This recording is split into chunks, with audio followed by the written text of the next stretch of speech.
Today we are going to discuss about second physical function, that is transportation. पहले वाली class में हमने discuss किया था स्टोरेज और इसमें हम डिस्कस करेंगे transportation. So what is the basic meaning of transportation? Transportation simply means movement of a product or a commodity from one place to another place. That is from the place of its manufacture to the place of its consumption. This is the simple meaning of transportation.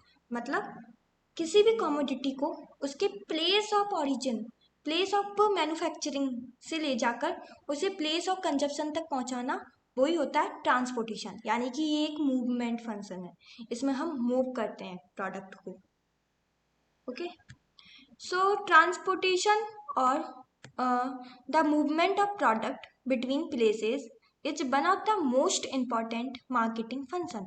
Okay, ये transportation एक बहुत important marketing function है. Okay, so right from the threshing floor to the point of consumption, यानी कि threshing floor से point of consumption तक move करना product को, वही होता है transportation. Most of the goods are not consumed where they are produce. अब हम ट्रांसपोर्टेशन करते क्यों हैं? क्योंकि जो ज़्यादातर गुड्स होते हैं वो उस प्लेस पे कंज्यूम नहीं होते जहाँ पे उनका प्रोडक्शन हो रहा है, इसलिए हम उसे ऐसी प्लेस पे पहुँचाते हैं जहाँ पर उसका कंजप्शन होता है. Okay, so all agriculture commodities, यानी कि इसका हम एक एग्जांपल ले सकते हैं एग्रीकल्चर कमोडिटीज़. इनको हमको क्या करना होता है, हैव टू बी ब्रॉट करना पड़ता है from the farm to the local market. So agriculture commodities को हम कहाँ प्रोड्यूस करते हैं? फार्म पे प्रोड्यूस करते हैं. फिर फार्म पे प्रोड्यूस करने के बाद हम उसे लोकल मार्केट में लाते हैं ताकि वहाँ पर जो लोकल कंज्यूमर्स हैं वो हमारी जो फार्म कमोडिटी है, एग्रीकल्चर कमोडिटी, उसे खरीद लें. और क्या होता है, फिर लोकल मार्केट से जो कमोडिटी नहीं बिकती है वो जाती है कहाँ पर? Primary wholesale market. ओके, फिर प्राइमरी होलसेल मार्केट के बाद ये जाती है सेकेंडरी होलसेल मार्केट पे. ठीक है, और फिर रिटेल मार्केट, और रिटेल मार्केट से डायरेक्ट कंज्यूमर उस कमोडिटी को खरीद लेता है. तो इस तरह एग्रीकल्चर कमोडिटी का मूवमेंट होता है फ्रॉम फार्म टू कंज्यूमर. इसमें बीच में कितनी चीज़ें आ रही हैं? लोकल मार्केट आता है, प्राइमरी होलसेल आता है, सेकेंडरी होलसेल आता है, रिटेल मार्केट आता है, फिर जाके हमारे कंज्यूमर्स आते हैं. ओके, सो ये बेसिक पॉइंट थे ट्रांसपोर्टेशन के. फिर अगला हम देखते हैं कि जो फार्मर्स होते हैं उनको भी इनपुट की नीड होती है अपने एग्रीकल्चर प्रोडक्ट को प्रोड्यूस करने के लिए, जैसे कि फर्टिलाइजर हुआ, इंसेक्टिसाइड्स हुए, जो कि यूज होते हैं फार्म में कमोडिटीज़ को प्रोड्यूस करने के लिए. ओके, सो ये इनपुट होते हैं, ये फैक्ट्रीज से कहाँ जाते हैं? वेयर हाउसेज में स्टोर होते हैं. फिर वेयर हाउसेज से वेयर होलसेलर्स के पास जाते हैं, होलसेलर्स के बाद रिटेलर्स के पास आते हैं, फिर उसे डायरेक्टली फार्मर खरीद लेता है अपनी क्रॉप को प्रोड्यूस करने के लिए. ओके, ये था इनपुट के बारे में, यानी कि इनपुट कैसे जो हमारी कंपनियां हैं वो फर्टिलाइजर बना रही हैं, इंसेक्टिसाइड बना रही हैं, फिर उनका कैसे मूवमेंट हो रहा है, ट्रांसपोर्टेशन होता है. पहले वो वेयर हाउसेज में स्टोर रहती हैं, वेयर हाउसेज के बाद ये होलसेलर्स के पास जाती हैं, होलसेलर से ये रिटेलर के पास जाती हैं, फिर रिटेलर के बाद ये कंज्यूमर फार्मर के पास आती हैं. फिर फार्मर इन्हें यूज करता है अपनी क्रॉप को प्रोड्यूस करने में. फिर उसने जो अपनी कमोडिटी, एग्रीकल्चर कमोडिटी प्रोड्यूस की है, फिर उसका मूवमेंट होता है. उसका मूवमेंट कैसे होता है? लोकल मार्केट में जाती हैं, लोकल मार्केट से प्राइमरी होलसेल में जाती हैं, उससे सेकेंडरी होलसेल में जाती हैं, सेकेंडरी होलसेल से रिटेल मार्केट में जाती हैं, फिर उन्हें कंज्यूमर लेते हैं. पर ये जो मैंने आपको ये स्ट्रक्चर बताया है प्राइमरी होलसेल का, secondary wholesale market, retail market, ये जरूरी नहीं है कि ये सेम ही रहे, पर मैंने ये फुल स्ट्रक्चर बताया है जो कि एक मैक्सिमम मार्केट का हो सकता है जिसमें मैक्सिमम एजेंसीज इन्वॉल्व होती हैं. ऐसा भी हो सकता है कि जो एग्रीकल्चर कमोडिटी है वो डायरेक्ट रिटेलर खरीद ले और रिटेल मार्केट से ये डायरेक्ट कंज्यूमर खरीद ले. ठीक है, सो ये मैंने लंबा वाला चेन बताई आपको कि मैक्सिमम कितनी बार हमारी एग्रीकल्चर कमोडिटी का मूवमेंट होता है, ट्रांसपोर्टेशन होता है, किन किन एजेंसीज के थ्रू, किन किन मार्केट से होकर ये गुजरती है. ओके, सो ये ध्यान रखना. फिर अगला हमारा आता है ये जो कि मोस्ट इम्पॉर्टेंट पॉइंट है, जो कि एमसीक्यू में डायरेक्ट आ चुका है. जो ट्रांसपोर्टेशन होता है वो हमारी जो गुड्स होते हैं हमारी कमोडिटी में ऐड करता है प्लेस यूटिलिटी. ओके, क्योंकि इसमें हम क्या कर रहे हैं, अपने गुड्स को मूव कर रहे हैं from the place of its origin to the place of its consumption. तो फिर ये क्या ऐड कर रहा है, प्लेस यूटिलिटी। जैसे स्टोरेज था वो टाइम यूटिलिटी ऐड कर रहा था। कैसे, हम किसी पॉइंट ऑफ टाइम में उसे स्टोर कर लेते हैं जब इसकी सरप्लस होता है, फिर उसे जब बेचते हैं जब उसकी रिक्वायरमेंट होती है। तो फिर वो क्या ऐड कर रहा था, टाइम यूटिलिटी। उसी तरह जो ट्रांसपोर्टेशन फंक्शन है वो प्लेस यूटिलिटी ऐड करता है।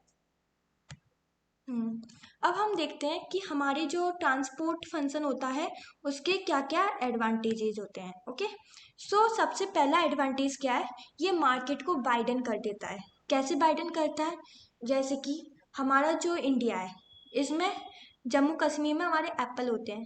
अब जो एप्पल हो रहे हैं, अगर मान लीजिए हमारे पास कोई ट्रांसपोर्टेशन सिस्टम नहीं होता तो जो एप्पल है वो केवल जम्मू कश्मीर में ही बिकते, वो और स्टेट में नहीं बिक पाते। तो उसका जो एप्पल का मार्केट है वो कंस्ट्रक्ट होके रह जाता, वो कन्फाइंड होके रह जाता केवल जम्मू कश्मीर या हिमाचल प्रदेश में ही। लेकिन ट्रांसपोर्टेशन फंक्शन के कारण उसका जो मार्केट है वो बड़ा हो गया, उसकी बाउंड्री बड़ी हो गई, और वो other part of the country में भी बेच सकते हैं। लाइक राजस्थान, मध्य प्रदेश, उत्तर प्रदेश, उनमें भी ये मार्केट बढ़ गया। ओके, सो इस तरह से वाइडनिंग हो रही है मार्केट की। अब हम इसे कंट्री के बीच में भी, हम ग्लोबल लेवल पर भी ये ट्रांसपोर्ट फंक्शन के कारण मार्केट की वाइडनिंग हो रही है। जैसे हम एक रिसेंट एग्जांपल देख सकते हैं बांग्लादेश का, उसमें भी इकोनॉमिक क्राइसिस चल रही है, उन्हें राइस की नीड है, इसलिए वो इम्पोर्ट कर रहे हैं राइस को। कहाँ से, इंडिया से, वियतनाम से और म्यांमार से। ओके, उनने राइस को इम्पोर्ट किया है यहाँ से, यानी कि हमारा जो मार्केट है वो बढ़ रहा है। यानी कि ये ग्लोबल लेवल पे हम एक्सपोर्ट कर रहे हैं, या फिर हम क्रूड ऑयल को इंपोर्ट कर रहे हैं ग्लोबल लेवल पे। यानी कि जो ये मार्केट है वो वाइडन हो रहा है बिटवीन द कंट्रीज। ठीक है, सो इस तरह से ट्रांसपोर्ट फंक्शन होता है, ये मार्केट को वाइडन कर देता है। Transport helps in the development और widening of market by bridging the gap between the producers and consumers located in different areas. Okay, ये इंपॉर्टेंट पॉइंट है। सेकंड हमारा आता है narrowing price difference over space. अब इसका मतलब क्या हुआ, अब देखिए जब हमारी किसी कॉमोडिटी का सरप्लस होता है, यानी कि वो बहुत ही ज़्यादा अमाउंट में प्रोड्यूस हो रही है, तो फिर उसकी जो प्राइस है वो घट जाएगी, क्योंकि उसकी सप्लाई बहुत ज़्यादा है पर डिमांड कांस्टेंट है। तो सप्लाई ज़्यादा होने की वजह से उसकी प्राइस कम हो जाएगी। ओके, और at the place of scarcity, यानी कि ऐसे एरिया में जहाँ पर उस गुड की, उस कॉमोडिटी की कमी है, तो वहाँ पर उसकी जो प्राइस है वो बढ़ जाती है, क्योंकि उसकी कमी है। यानी कि डिमांड ज़्यादा है लेकिन उसकी सप्लाई कम है, तो फिर उसकी जो प्राइस है वो ऑटोमेटिकली बढ़ जाएगी। सो इस गैप को कम करने के लिए, इक्वल करने के लिए हम ट्रांसपोर्टेशन फंक्शन का हेल्प लेते हैं। जैसे कि जहाँ पर जिस क्वांटिटी की सरप्लस है उसे ट्रांसपोर्ट करके हम ऐसी जगह भेजें जहाँ पर उस कॉमोडिटी की स्कर्सिटी है। ओके, इससे क्या होगा कि जो सरप्लस वाले हैं वो अपनी जो प्राइस है कॉमोडिटी को वो फॉल होने से बचा लेंगे, और स्कैसिटी वाला एरिया अब उस कॉमोडिटी की प्राइस को राइज होने से बचा लेगा। Okay, so the transportation of goods from surplus area to the place of scarcity helps in checking price rises in the scarcity areas and price fall in surplus areas, thus reduces the spectral differences in price. Okay, अब अगला हमारा आता है creation of employment. अभी ये कैसे करेगा, जैसे कि हम जानते हैं कि ट्रांसपोर्टेशन में हम लोडिंग और अनलोडिंग करते हैं, यानी कि लेबर की नीड होती है लोड और अनलोड करने के लिए कमोडिटी को इनसाइड द ट्रक और ट्रैक्टर। ओके, सो ये लोड और अनलोड करने के लिए भी लेबर की नीड होती है, तो एम्प्लॉयमेंट हम जनरेट कर रहे हैं। और रोड भी अच्छे होने चाहिए ताकि हमारी जो कमोडिटी है, ट्रक है, वो अच्छे से ट्रैवल कर पाए। तो कंस्ट्रक्शन ऑफ रोड में भी एम्प्लॉयमेंट जनरेशन होता है। तो ऐसे बहुत सारे तरीके हैं जिससे कि ट्रांसपोर्टेशन फंक्शन हेल्प करता है in creation of employment. Okay, so the transport function provide employment to a large number of persons through the construction of roads, loading and unloading, plying of the means of transportation, etc. Okay, अब अगला हमारा आता है facilitation of specialised farming. अब ये कैसे, जैसा कि हम जानते हैं हमारा जो एग्रीकल्चर है वो एग्रोक्लाइमेटिक वेज होता है, यानी कि उसे कोई सॉइल है जो कि उसके लिए अच्छी है, किसी क्रॉप है जो कि किसी सॉइल के लिए बहुत स्पेसिफिक है जहाँ पर वो अच्छी ग्रो हो सकती है। तो फिर फार्मर क्या करेगा, उस क्रॉप को जहाँ पे वो अच्छे से ग्रो हो सकती होता है वो प्रोड्यूस करेगा और फिर वहाँ से उसे बेच देगा, यानी कि ट्रांसपोर्ट कर देता है अदर प्लेसेस पे। Okay, so different areas of the country are suitable for different crops depending on their soil and agroclimatic conditions. Farmers can go in for specialization in the commodity most suitable to their area. तो फिर farmer जा सकता है specialisation के लिए commodity के, जहाँ पे वो बहुत ही ज़्यादा सुइटेबल हो उसके एरिया के लिए, और फिर एक्सचेंज करेगा द गुड्स को required by them from other areas के लिए at cheaper price than their own production cost. Okay, so इसमें क्या होगा, जो फार्मर होता है ना वो ऐसी कमोडिटी को प्रोड्यूस करेगा जो कि स्पेशलाइज्ड होती है उस एरिया के लिए, और फिर उसे एक्सचेंज करेगा अदर एरियाज में एट चीपर प्राइस। ओके, सो इस तरह से जो स्पेशलाइज्ड फार्मिंग भी परफॉर्म हो सकती है। ओके, सो इससे जो फार्मर है उसको चीपर कॉस्ट में वो प्रोड्यूस करेगा अपनी किसको फसल को उगाएगा चीपर कॉस्ट में, क्योंकि क्या होता है कि अगर वो कोई और एरिया है वो उस क्रॉप के लिए अच्छा नहीं है यानी कि सुइटेबल नहीं है, तो वहाँ पे उसकी प्रोडक्शन कॉस्ट भी बहुत ज़्यादा लगेगी जो फार्मर को भी नुकसान होगा। सो इस तरह से क्या होगा कि जो कंज्यूमर है वो भी चीपर प्राइस पे उस कमोडिटी को ले सकते हैं और जो प्रोडक्शन कॉस्ट है वो भी कम लगती है। ओके, सो ये हो गया हमारा नेक्स्ट फंक्शन। अब अगला आता है हमारा ट्रांसफॉर्मेशन ऑफ द इकोनॉमी। अब क्या होता है कि जो transportation helps in transformation of the economy from the subsistence stage to the developed commercial stage. अभी इकोनॉमी को भी ट्रांसफॉर्म करता है, जैसे हम देखते हैं globalisation. What is the meaning of globalisation? जब हम अपनी इकोनॉमी को ओपन कर लेते हैं अदर एरियाज के लिए, यानी कि जो हम फॉरेन इन्वेस्टर्स को बुलाते हैं कि वो हमारी इकोनॉमी में आके, इंडिया की इकोनॉमी में आके इन्वेस्ट करें। ओके, इसको हम बोलते हैं ट्रांसफॉर्मेशन। जैसे कि हमारे यहाँ कोई चीज़ है जो कि ज़्यादा प्रोड्यूस होती है, जैसे बीट है जो कि हमारे यहाँ बहुत ज़्यादा प्रोड्यूस होता है, तो हम उसे एक्सपोर्ट कर देते हैं, मैंगो को हम एक्सपोर्ट कर देते हैं अदर कंट्रीज़ में, जिससे हमें क्या होता है, प्रॉफिट होता है। तो ये ट्रांसफॉर्मेशन हो रहा है इकोनॉमी का, ठीक है, फ्रॉम सब्सिस्टेंस यानी कि खुद के लिए प्रोड्यूस करने वाले लेवल से डेवलप लेवल पे जहाँ पे हम दूसरों के लिए भी प्रोड्यूस कर रहे हैं। ओके, अब आता है mobility of the factor of production. So transport helps in increasing the mobility of capital and labour from one area to another. अब क्या होता है, जो ट्रांसपोर्ट होता है ना वो क्या हेल्प करता है, मोबिलिटी को बढ़ा देता है। किसकी मोबिलिटी को? कैपिटल और लेबर की। यानी कि जो एंटरप्रेन्योर्स होते हैं ना वो क्या, उन्हें अपॉर्चुनिटी मिलती है कि वो अदर एरियाज में जाके, अदर कंट्रीज में जाके इन्वेस्ट करें और प्रॉफिट कमाएं। ऐसी जो लेबर होते हैं, पीपल होते हैं, उन्हें अच्छी जॉब लेने के लिए, अच्छी सैलराइज्ड जॉब लेने के लिए माइग्रेशन करने का भी मौका मिलता है। So that is the meaning of mobility of factor of production. Okay, अब हम देखते हैं एडवांटेजेस ऑफ ट्रांसपोर्टेशन के बाद ट्रांसपोर्टेशन कॉस्ट। ओके, सो ये बहुत इंपॉर्टेंट चीज़ है ट्रांसपोर्टेशन कॉस्ट। क्यों है इम्पॉर्टेंट? क्योंकि ये टोटल कॉस्ट, जो कि टोटल कॉस्ट ऑफ प्रोडक्शन है उसमें 50% कंट्रीब्यूट करती है। सो हमें ये अकेली ही 50% कंट्रीब्यूट कर रही है, तो हमें ये नीड है कि हम ट्रांसपोर्टेशन कॉस्ट को रिड्यूस करें। Okay, so the transportation cost जो कि होती है, ट्रांसपोर्टेशन कॉस्ट अकाउंट करती है for about 50% of the total cost of marketing. जितनी टोटल कॉस्ट ऑफ मार्केटिंग लग रही है ना उसमें ये अकेली 50% कंट्रीब्यूट कर देती है। इसलिए हम ऐसे कौन कौन से मेजर लें जिससे कि हम ट्रांसपोर्टेशन कॉस्ट को कम करें, ये बहुत इंपॉर्टेंट चीज़ है। It is higher when the produce is transported by the block carts than when it is carried by other means. So transportation cost कब हाई होगी? जब हम ब्लॉक कार्ट से प्रोड्यूस को ट्रांसपोर्ट करेंगे, क्योंकि ब्लॉक कार्ट से ट्रांसपोर्ट करते समय हमारी जो ट्रांसपोर्टेशन एफिशिएंसी है वो बहुत कम होती है, क्योंकि इसमें जो हमारा प्रोडक्ट है उसे डैमेज होने के चांसेस ज़्यादा होते हैं, इसलिए ट्रांसपोर्टेशन कॉस्ट भी ज़्यादा होती है। So the efficiency of transportation depends on the speed and the care with which goods move from one place to another. Okay, अब ना जो एफिशिएंसी होती है ट्रांसपोर्टेशन, ये वो किस पे डिपेंड करती है? स्पीड। कितनी स्पीड से जो प्रोडक्ट है वो मूव कर रहा है from one place to another, और कितनी केयर के साथ मूव करवा रहे हैं हम। The extent of the facilities provided, और कितनी एक्सटेंट में हम फैसिलिटीज प्रोवाइड कर रहे हैं, and the degree of care with which goods are handled and route and at terminal station. Okay, so मैंने ये पॉइंट आपको पहले भी बताया था कि हमें नीड है कि हम ट्रांसपोर्टेशन कॉस्ट को रिड्यूस करें because it is harmful, because all the cost at the end is bear by the consumer. If the transportation cost is high, then the product price is also high, and it is paid by the consumers. Okay, so we have a need to reduce the cost of transportation. अब now हम देखते हैं कि जो cost of transportation है उसे कौन कौन से फैक्टर्स अफेक्ट करते हैं, और ये क्वेश्चन आपको आ सकता है 10 मार्क्स क्वेश्चन में, और आपको ये सारे पॉइंट्स मेंशन करने पड़ेंगे।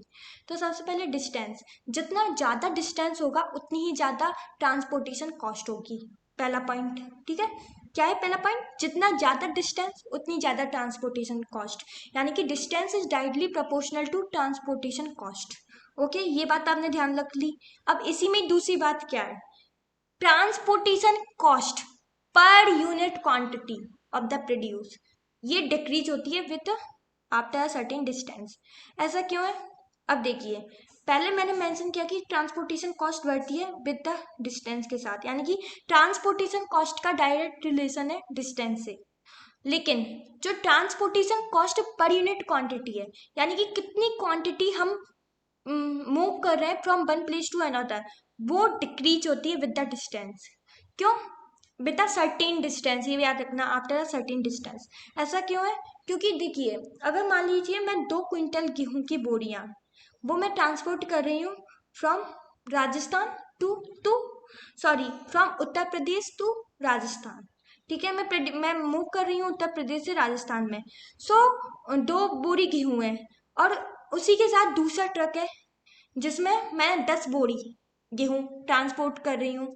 यानी कि आप मान लीजिए हम क्विंटल में लेते हैं, पहले में मैंने कितना ट्रांसपोर्ट किया? 5 क्विंटल, लेकिन दूसरे में मैंने 10 क्विंटल ट्रांसपोर्ट किया, तो उनकी जो प्राइस है वो सेम ही लग रही है। सो उस हिसाब से जो ट्रांसपोर्टेशन कॉस्ट है पर यूनिट, वो सेकंड वाले का कम होगा, पर यूनिट क्वांटिटी सेकंड वाले की कम होगी देन फर्स्ट। ओके, क्योंकि उसमें क्वांटिटी बढ़ रही है लेकिन कॉस्ट सेम ही है, सो इसलिए वो डिक्रीज हो रही है with the certain distance. Okay, so ये हो गया, क्योंकि इसमें हम क्या बात कर रहे हैं? ट्रांसपोर्टेशन कॉस्ट की पर यूनिट क्वांटिटी। ठीक है, ये क्वांटिटी का फैक्टर ध्यान रखना। ये क्या होता है? आफ्टर सर्टेन डिस्टेंस ये क्या होने लग जाता है? डिक्रीज होने लग जाता है। ओके, अब हम देखते हैं अगला, क्वांटिटी ऑफ द प्रोडक्ट। अब देखिए क्या होता है, जो transportation cost per unit quantity of product commodity decreases, ये हमने पहले ऊपर वाले पॉइंट में डिस्कस किया था कि जो transportation cost per unit quantity decrease होती है with the increase in the volume. Okay, so transportation cost per unit quantity decreases with the increase in volume. It will be less if the full truckload is available than it would be if only a few quintals are transported. Okay, ये हम discuss कर चुके हैं अभी। अब हम देखते हैं मोड ऑफ ट्रांसपोर्टेशन। अब ये जो ट्रांसपोर्टेशन कॉस्ट है ये मोड ऑफ ट्रांसपोर्टेशन पर भी डिपेंड करती है। The cost of transportation varies with the mode of transportation, यानी कि जो ब्लॉक कार्ट से हम यदि मूव कर रहे हैं तो हमारी ट्रांसपोर्टेशन कॉस्ट ज़्यादा होगी बजाय ट्रैक्टर ट्रक रेलवे से। ओके, अब हम देखते हैं अगला पॉइंट है कंडीशन ऑफ रोड। यदि रोड है वो मेटलाइज्ड है, यानी कि अच्छे से कंस्ट्रक्ट है, तो उसमें ट्रांसपोर्टेशन कॉस्ट कम होगी बजाय ऐसे एरिया पे जहाँ पर ग्रेवल यानी पथरीला रोड है या फिर रोड है ही नहीं। ओके, ये बात आप ध्यान रखना, ये कंडीशन ऑफ रोड। फिर अगला आता है हमारा नेचर ऑफ प्रोडक्ट। अब नेचर ऑफ प्रोडक्ट पे कैसे वो होती है, अब इसमें ध्यान रखना, इसमें है transportation cost per unit is higher for the product having the following characteristic, यानी कि ट्रांसपोर्टेशन कॉस्ट पर यूनिट वो हायर होगी यदि प्रोडक्ट, हमारी जो प्रोडक्ट है उसकी कैरेक्टरिस्टिक्स क्या क्या है? वो पेरिसेबिलिटी, यानी कि वो जल्दी खराब होने वाला है तो उसकी transportation cost per unit vegetables ज़्यादा होगी। बल्कीनेस, और ये बात ध्यान रखना, जितना ज़्यादा हमारा बल्की मटेरियल होगा उतनी ज़्यादा ट्रांसपोर्टेशन कॉस्ट होगी। फ्लैजिबिलिटी, यानी कि बहुत ही ज़्यादा फ्लैजाइल है, यानी कि जल्दी से टूट जाता है, क्रश हो जाता है, डैमेज हो जाता है, तो उनकी भी जो ट्रांसपोर्टेशन कॉस्ट है वो ज़्यादा होगी। इनफ्लेमेबल सब्सटेंसेस की भी ज़्यादा होगी, और ऐसे सब्सटेंस जिन्हें स्पेशल टाइप की केयर की रिक्वायरमेंट होती है उनकी भी ट्रांसपोर्टेशन कॉस्ट हाई होगी, जैसे कि लाइव स्टॉक हुआ एंड मिल्क हुआ, तो इनकी भी ट्रांसपोर्टेशन कॉस्ट हाई होगी। अब हम देखते हैं availability of return journey consignment. अब इसका मतलब क्या होगा कि जैसे कि मान लीजिए जम्मू कश्मीर के क्या है, एप्पल है। तो उनको हमें मूव करवाना है महाराष्ट्र में, ठीक है। तो हमने मूव करवा दिया एप्पल को जम्मू कश्मीर से महाराष्ट्र। लेकिन महाराष्ट्र में अब जो ट्रक लोड है उसने अपने एप्पल खाली किए, लेकिन वहाँ पे एक और प्रोड्यूसर आ गया, उसने कहा कि मुझे जम्मू कश्मीर में अपने मैंगो बेचने हैं। तो उसने ट्रक को लोड किया मैंगो से, यानी कि ट्रक गया था जब भी खाली नहीं था, आया है तब भी खाली नहीं है, यानी कि ऐसे केस में उसकी ट्रांसपोर्टेशन कॉस्ट भी लेस होगी। ओके, ये बात ध्यान रखना, पर यूनिट ट्रांसपोर्टेशन कॉस्ट की बात हो रही है। If goods are also available for transportation when a truck is to return to its starting place, the per unit cost of transportation is less. Okay. अब अगला हमारा आता है risk associated. The transportation cost is less if the produce is transported at the owners और sender risk than when the risk is on the agency transporting the produce.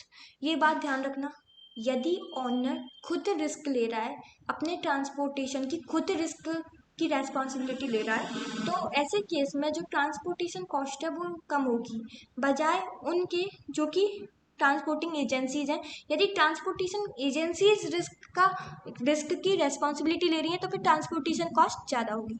सो ये 7 point आपको अच्छे से ध्यान रखने हैं। अब हम देखते हैं कि एग्रीकल्चर कमोडिटीज़ के ट्रांसपोर्टेशन में क्या क्या प्रॉब्लम्स फेस की जाते हैं किसी फार्मर के द्वारा। ओके, सो अब हम देखते हैं कि जो मीन्स होते हैं ट्रांसपोर्टेशन के वो बहुत ज़्यादा स्लो होते हैं। ओके, सो हमारी जो गाड़ियाँ होती हैं वो स्लो मूविंग होती हैं, जिसके कारण हमारे जो सब्सटेंस होते हैं उनका खराब होने के चांसेस बढ़ जाते हैं। So the means of transportation used are slow moving, there are more losses और damages in transportation because of the use of poor packaging material. Okay, क्योंकि क्या हो रहा है कि हम पुअर पैकेजिंग मटेरियल का यूज करते हैं, जिसके कारण हमारी जो ट्रांसपोर्टेशन का जो प्रोडक्ट होता है उसमें डैमेज होने के चांसेस होते हैं वो बढ़ जाते हैं, ठीक है। इसलिए अच्छा मटेरियल यूज करो पैकेजिंग के लिए। और लोडिंग, यानी कि हम जब ओवर लोड कर देते हैं ट्रक को तो उसमें भी डैमेज होने के चांसेस बढ़ जाते हैं।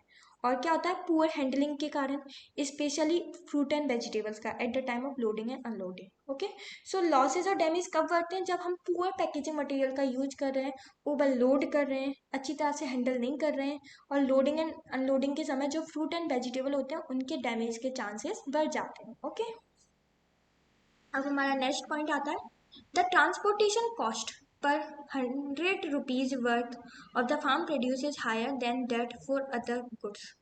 ओके, जो ट्रांसपोर्टेशन कॉस्ट होती है ना 100 रुपीज वर्थ की फार्म प्रोड्यूस की, वो हाई होती है, मतलब ज़्यादा होती है than that of other goods, ठीक है। यानी कि जो जितनी ट्रांसपोर्टेशन, अगर हम same quantity of other produce transport कर रहे हैं तो उनकी जो रुपीज़ है, उनकी जो वर्थ है वो कम होगी, सॉरी वो कम होगी बजाय एग्रीकल्चर प्रोड्यूस के। ये वाला पॉइंट ध्यान रखना क्योंकि ये ज़्यादा समझ में नहीं आता। Okay, so this is so because of इस बल्कि कैरेक्टर। मैंने आपको बताया था कि जितना ज़्यादा बल्कि नेचर होगा उतनी ज़्यादा ट्रांसपोर्टेशन कॉस्ट होगी। सो इसलिए हमारी जो बल्कि नेचर होता है हमारी कमोडिटी का, तो उसकी जो प्राइस होती है, उसकी जो रुपए में जो कॉस्ट होती है वो बढ़ जाती है। And the prevailing practices of fixing charges on the basis of weight और volume rather than on the basis of its value. और क्या कारण होता है, एक तो हमारी जो कमोडिटी है, एग्रीकल्चर कमोडिटीज़ की जो प्राइस होती है, जो कॉस्ट होती है ट्रांसपोर्टेशन कॉस्ट, वो ज़्यादा होती है बजाय अदर ड्यूरेबल गुड्स के। इसका कारण है एक तो इनका बल्कि नेचर। ओके, और दूसरा क्या है, उनके वॉल्यूम और वेट के हिसाब से उनके चार्ज का फिक्स करना बजाय वैल्यू के। सो इस कारण से इनकी ट्रांसपोर्टेशन कॉस्ट भी ज़्यादा होती है। अब अगला क्या है, there is a lack of coordination between different transportation agencies. जो अलग अलग ट्रांसपोर्टेशन एजेंसीज होती है ना, उनमें जो ट्रांसपोर्ट कोऑर्डिनेशन होता है ना उसकी कमी होती है। जैसे रेलवे हो गया एंड ट्रक कंपनीज हो गई। क्या होता है कि हमारे यहाँ प्रॉपर रेलवेज लाइन नहीं है, प्रॉपर रोड नहीं है, जिसके कारण क्या होता है कि कभी कभार ट्रेन निकल जाती है और हमारा ट्रक नहीं पहुंच पाता, तो एक लेक ऑफ कोऑर्डिनेशन है। और फिर है ना, हम लोडिंग और अनलोडिंग करते हैं, जैसे ट्रक से निकाल के हम रेलवेज में डालेंगे अपने प्रोड्यूस को, तो उससे क्या होगा कि डैमेज होने के चांसेस बढ़ जाते हैं। सो इस तरह का भी कोऑर्डिनेशन लेक की कमी होती है। Some of the places are not connected by railway.